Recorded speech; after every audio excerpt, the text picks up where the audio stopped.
Welcome to Over 55 WTF Now. My name's Tony Cincotta, and you're in for a treat, I hope. Today's episode, 2 drinks, 10 miles, and total confusion. So here we go. I'll tell you what, it's crazy the weather out there right now, right? I'm in Florida, so it's really cold for Florida, but the rest of you people, man, snow, cold, a little crazy. So everybody's down a little. Hope you have a little time to listen to this. First off, let's talk about things very, very clearly. I'm not a doctor. I'm not a trainer. And if you follow anything I'm about to say, that's on you. Right? But here's what I believe at this age. I've tried a lot of diets, a lot of workout routines, and they all work. They all work. Any diet works. Any workout works if you actually do it. So here's the key. If you follow anything I'm about to say, that's on you. I'm just sharing my experiences, how I've gone about things, and how they've worked. You just pick a plan, you follow it, because it gets to a point in life where whatever you're doing right now ain't working either. You got nothing to lose. You read about things, there's more information available to all of us now with people that have had successes in anything in life. I mean, you just have to go and do it. That's the key. Personally, I don't like structured workout classes. Like a lot of people will go to your local gyms, and spinning was a big thing at one point. Out here, they have like this F45 classes, and I'm not a big fan of those. If you love them, fantastic. It's good for you. You go, you get held accountable, you got somewhere to get you through it. It's awesome. It's great. But for me, there's no way a stranger with the little headset microphone is pushing me to a point where I feel like I just survived something. When I work out, I want to feel like I just survived something. I want to feel like pushed myself to limits you shouldn't be pushing. I need that feeling. I want to finish a workout and think, yeah, that was irresponsible. Again, this is not medical advice. I do things a little, let's say, unorthodox. For example, I'll throw trash bags under my clothes. Like I'll put a trash bag, I'll put a sweatshirt on, and then I'll put some other line of clothing on. And again, I told you I live in Florida, right? I get on my bike, I ride 10 miles, I come home, I take off all those clothes, and I've lost 3 pounds of water. Is it healthy? I don't know. But I know one thing. I earned a shower. I don't feel exhausted. I feel like I cheated. Like, wow, that was a stretch. Let me compose myself. Let me lay on the floor for a little bit before I get in the shower. And that's how I get my sense of accomplishment. If I went to a class, nobody in their right mind would work you into that state of exhaustion and thinking, hey, for the next 10, 20 seconds, am I going to make it? They have insurance. They have waivers. They have witnesses. I don't want any of that in my workouts. Here's how weird it gets. I keep 5 different kettlebells in my bathroom. We go from 10 to 25, 35 to 50 pounds, and I got 210 pounds in there. Why, you might ask? Tony, why would you keep kettlebells in your bathroom? Great question. Because Tony drinks 10 to 12 cups of coffee a day, black coffee. Got to drink black coffee. And here's the people out there. I was a cream and sugar guy, and there was not a better high in the world than when you get to the bottom of that cup and you see that little cream and sugar at the end, and that's the last bit of that cup that's going to pour into your body, in the adrenaline. It excites you. It was great. But then I think at this time I was doing the whole keto thing, and that worked just like everything else. You stick to it, it works. I went to black coffee, and for 3 weeks, it was probably the most disgusting thing I've ever done in my life with the black coffee. Now, I love it. I love it. And every once in a while, if someone gives me cream or sugar, whatever, I polite and I drink it. It's gross. It's gross to me. So you might think you could never drink coffee like that. But hey, 3 weeks, you're in. Believe me, you're in. So back to the 10 and 12 cups of coffee a day. That makes me pee a lot. I go to the bathroom a lot. So every bathroom trip now has become a fitness opportunity. You talk about thinking outside the box. I'm thinking outside the box. I go in, always pee first before you get into a little workout. And I grab kettlebells and I'll go like this. I do 4 sets of 10, right? Bang it out. Next time I pee, I'll go over the shoulders, 4 sets of 10. In no time, you're getting in these short little workouts, and it makes a difference just because you had to go pee. And it's amazing if you put your mind at work and you come up with plans and you do everything a little outside the box, you can make significant gains everybody else is not making. Your bathroom visits are different than most people. Different is okay. Different is good. Why do you want to be like everybody else? And yes, before anyone emails me, and of course you can email me anytime, I read them all at over55wtfnow@gmail.com. Over55wtfnow@gmail.com. But before you email me, I always wash my hands. That's the key. We're going outside the box. We're going to do some kettlebells in the bathroom, but wash your hands after you pee. This isn't about being extreme. It's about removing excuses. You don't need an hour to work on your fitness. You don't need a playlist. You don't need a group text. You just need to move repeatedly in places that confuse people. At our age, consistency beats intensity, but exhaustion makes you feel alive. So you don't want to work out that feels like a meeting. Like there's people out there, they work out once a week, they go to the gym. And like I said, whatever you do, that's great. Just keep doing it. But that's just not something for me. I don't want to be there. I don't want to socialize and say, oh, you're doing great.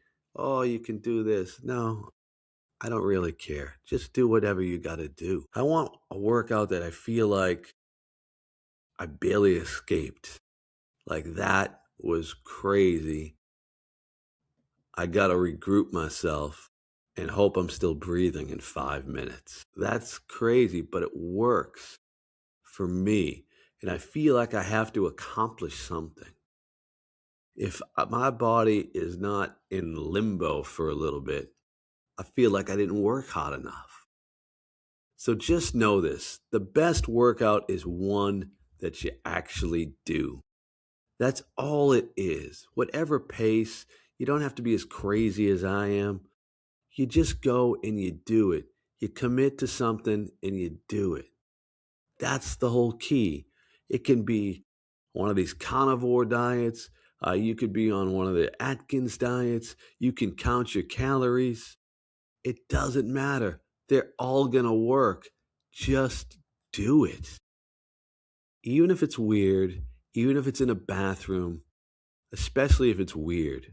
If it's so weird that you're committed to it, and I'm here talking about it, it works. Let's change the subject here and now talk about the other thing in life that absolutely is something that I think about and I enjoy doing with my free time. We all work a lot. You have kids, you have grandchildren, and every once in a while, it's good to just put that behind you and have a time for yourself or a time where you can do something and just get away from everything. And what I like is experiences. And I decided last year, getting a little older, it's good to take in as much as you can. You don't know if you'll be around tomorrow, never mind a year from now, 10 years from now, or whatever. But the key when you're getting older and you want to take an experience and you want to do things and you want to get out of the house, everything fun now requires a little bit of planning, a little bit of money, and recovery time, right? You go out, you have a good time, you gotta recover every once in a while now. So I love the experiences. I love going to concerts. I love comedy shows. I love golf events with my friends, pickleball. Hell, I like any event that you keep score at. Like if you want to go and play a pickleball, you want to play golf, heck, if you're going to keep score, I like playing cards. I like that. I like when there's a winner or a loser. And it's great. It's competitive. It keeps you sharp. But as you get older, you realize something. These events are fun. They're just a lot more work. First off, they're expensive as hell. You got to make enough money just to go. Concert tickets now, easily $100. $100 just to get inside the event. Then, a lot of you people out there like to go to the merchandise table, right? T-shirts are $40. $40 for a t-shirt. Can you imagine this? A Snoop Dogg concert t-shirt costs more than a Snoopy t-shirt at Disney World. I never thought I'd see the day where anyone outpriced Disney. But somehow, the lovable Snoop Dogg pulled it off. Disney's like, yeah, we've lost control. And that's just the t-shirt. That doesn't include parking, drinks, or the emotional support beer you need once you realize you're standing the whole time. When we were younger, we'd go to a concert and think, hey, let's get close to the stage. Now we're like, where are the seats? And how fast can we leave to beat the traffic? Like, think about it. And I've done this. I've done this once or twice. Like, you pay all this money, you get there early, you walk 4 or 5 miles to go to the concert. And sometimes the encore, right, is the best part of the show. But sometimes we choose to leave to beat the traffic because we don't want to be in the parking lot for an hour or 2 hours. Like you waited months to go to this concert. You spent hundreds of dollars. And yet somehow in your mind, it's a good idea to leave early so you beat the traffic. I don't think it's a great move. I've done it as well. I've done it. I've been there. But these are things that we think about later in life. We sit next to exits, right? We say, oh, we can go right out there, up there, bang, I can beat 13,000 people to my car. Like that goes in our mind. It goes in our mind. It's not like, hey, the drum solo was a little too long tonight. Now, we're thinking about the parking lot at the event. Crazy, crazy, crazy. I love the experience, but every event feels like a financial decision, followed by a physical assessment. You don't just go anymore. You have to commit. You have to commit. Now, one of the things that I like and I love is comedy clubs. Comedy clubs. But comedy clubs are a weird experience when you're over 55. Now, one of the first things that you're going to experience when you go to a comedy club is the 2 drink minimum. A 2 drink minimum. I got my coffee with me. Coffee number 1 of the day. No kettlebells yet. Ugh. So the 2 drink minimum. Most of my life, after a few hours of drinking, the conversation was always, all right, how are you getting home? There was no minimum talks. There was concern over my maximum drinks. That was it. Nobody cared what you drank, just who was driving. Are we going to ever see you again? Now I walk into a comedy club, stone cold sober, and they're like, you're going to need to drink, which feels backwards to me. It's a comedy club. You want to be quiet. They want you to sit still and let the entertainer do his thing. But me, that's not me. Like, I go to the comedy club, I enjoy the entertainer, but I always want my little own private show going on. So I start asking the waitress weird questions. I like to open strong with something like, just so you know, I haven't had a drink in 20 years. Then I get quiet, and she's standing there. She's looking at me. And I say, I still think about that kid that lost her ferret. That's why I don't drink. Now, when I say I think about the kid that lost his ferret, there's so many scenarios that could be in her mind right now. After I told her I didn't drink for 20 years because a kid lost a ferret. I don't know what happened to the ferret. I could have been involved in an accident with the ferret. The kid could have lost the ferret, didn't have a leash. So now it's uncomfortable. I've probably got in her head a little tonight. But she still wants me to tip her. And she still wants me to pay her bill. So she's trapped, and I'm kind of enjoying this. That's when I ask very politely, for the next time I come in, how do I make sure you're my waitress? She freezes. There's no good answers at this point. It's just fear. I followed up with, this is way more effective than my mandated court counseling. Is it too much? Is it over the top? Yeah, it is. It is. It is. But sometimes I can't help myself. Then my brain keeps going. I'm staring at the menu. And I'm thinking, there's got to be a workaround here. So I ask, totally out of the box question. If I order beef and chicken on my nachos, can we substitute that for one of my required 2 drinks? I usually get stared at. Because listen, that's protein, it's nutrition, it's responsibility, I tell her. Somewhere in the kitchen, the manager's sighing because she's asking these crazy questions. And then finally, she's had enough. She looks at me, says, sir, this is a comedy club. And I'm like, I know. I paid to laugh. I'm not here to negotiate my digestive future. This poor woman, I have a little fun with. I make sure I tip her very well. And so I'm tipping her well. Hopefully, she's using that to pay her bills and she can chuckle a little and she can tell her friends how crazy her experience at work was that night. And I give her a little extra because I got everything I had to get out in. I went to a comedy club and I came for an experience. And I've got all the experience in the world that wasn't on the menu, that wasn't part of the show, but in my mind, it was great.